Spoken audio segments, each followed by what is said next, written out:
여러분, 한국 기업이 만든 메신저가 일본 시장의 90%를 장악했다는 사실 알고 계시죠?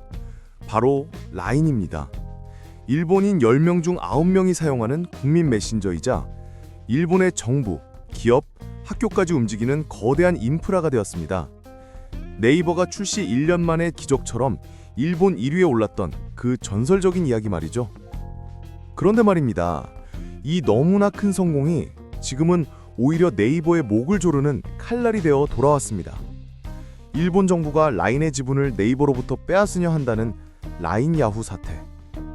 도대체 라인은 어떻게 일본을 점령했으며 지금 왜 절체절명의 위기에 빠진 걸까요?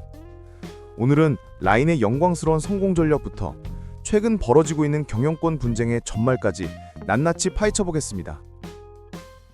2011년 3월 11일 통신이 멈춘 날. 이야기는 2011년 동일본 대지진으로 거슬러 올라갑니다. 땅이 갈라지고 건물이 무너진 그날, 더 큰 공포는 단절이었습니다.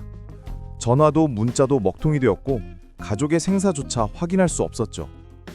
당시 네이버 재팬 직원들은 뼈저리게 느꼈습니다. 재난 상황에서도 끊기지 않는 데이터 기반의 소통 도구가 필요하다. 1.5개월의 질주. 네이버 재팬 팀은 미친 듯이 달렸습니다. 기획부터 개발까지 밤샘의 연속이었죠.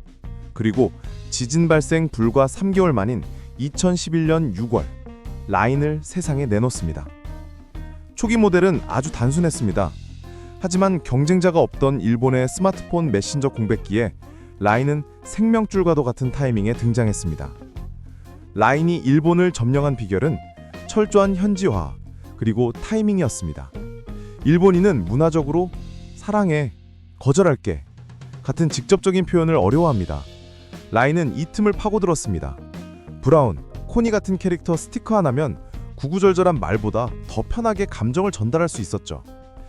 이 스티커 기능은 라인을 단순한 메신저에서 감정 소통의 플랫폼으로 진화시켰습니다.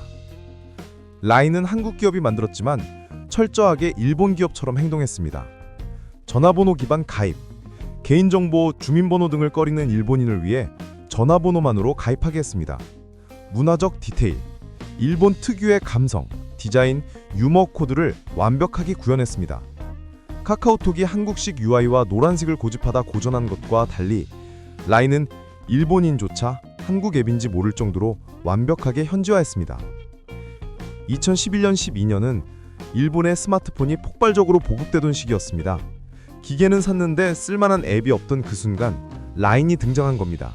시대를 읽은 완벽한 타이밍이었죠. 슈퍼앱으로의 진화. 라인은 메신저를 넘어 일본인 자신의 생활 그 자체가 되었습니다. 뉴스를 보고 만화를 보고 택시를 부르는 모든 행위가 라인 안에서 이루어졌죠. 특히 금융 분야의 시도가 돋보였습니다. 라인페이를 통해 현금 중심이던 일본 사회에 모바일 결제 붐을 일으켰죠. 이후 라인페이는 소프트뱅크 진영의 페이페이와 경쟁하다가 경영통합 후 페이페이로 서비스가 통합, 이관되는 수순을 밟고 있지만요. 적과의 동침, 야후 재팬과의 합병. 2019년, 라인은 거대한 결단을 내립니다. 일본 검색 시장 1위인 야후 재팬, 소프트뱅크 계열과 경영을 통합하기로 한 것입니다. 구글, 아마존 같은 미국 빅테크에 대항하기 위해 한국의 네이버와 소프트뱅크가 50대 50으로 지분을 나눈 A홀딩스를 만든 것이죠. 이때까지만 해도 이것은 한일 IT 동맹의 아름다운 결말처럼 보였습니다. 하지만 이것이 화근이 될 줄은 누구도 몰랐습니다. 2023년의 개인정보 유출 사고. 2023년 11월 라인 야후 서버가 해킹당해 약 51만 건의 개인정보가 유출되는 사고가 발생합니다. 원인은 네이버 클라우드 위탁 업무 시스템을 통한 침입이었죠. 보안 사고는 기업 입장에서 뼈아픈 실책입니다. 하지만 이후 일본 정부의 대응은 이례적이었습니다. 일본 정부의 초강수, 네이버 지분을 줄여라. 일본 총무성은 2차례에 걸쳐 행정지도를 냅니다.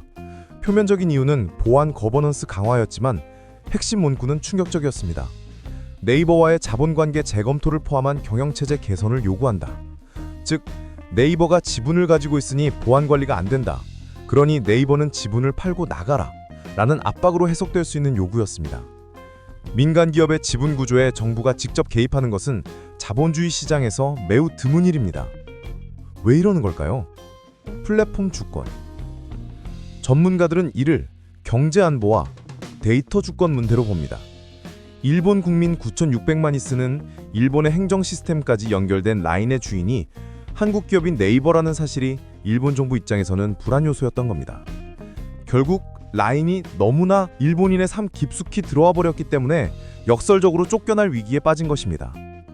라인의 역사는 드라마보다 더 드라마틱합니다. 대지진이라는 자연의 재앙 속에서 태어나 일본을 구원했고 일본 시장을 완벽하게 점령하며 성공신화를 썼습니다. 하지만 지금 라인은 국가라는 거대한 장벽 앞에서 경영권을 위협받고 있습니다. 라인 사태가 우리에게 주는 교훈은 명확합니다. 글로벌 플랫폼 시대, 기술에는 국경이 없지만 기업에는 국경이 있다. 압도적인 기술력과 현지화로 시장을 장악하더라도 데이터 주권이라는 국가적 이해관계 앞에선 언제든 위기를 맞을 수 있다는 냉혹한 현실을 보여줍니다. 과연 네이버는 소프트뱅크와의 줄다리기에서 라인을 지켜낼 수 있을까요? 아니면 라인은 결국 완벽한 일본 기업이 되어버릴까요? 라인의 운명은 이제 한일 양국의 자존심이 걸린 거대한 체스판 위에 놓여 있습니다.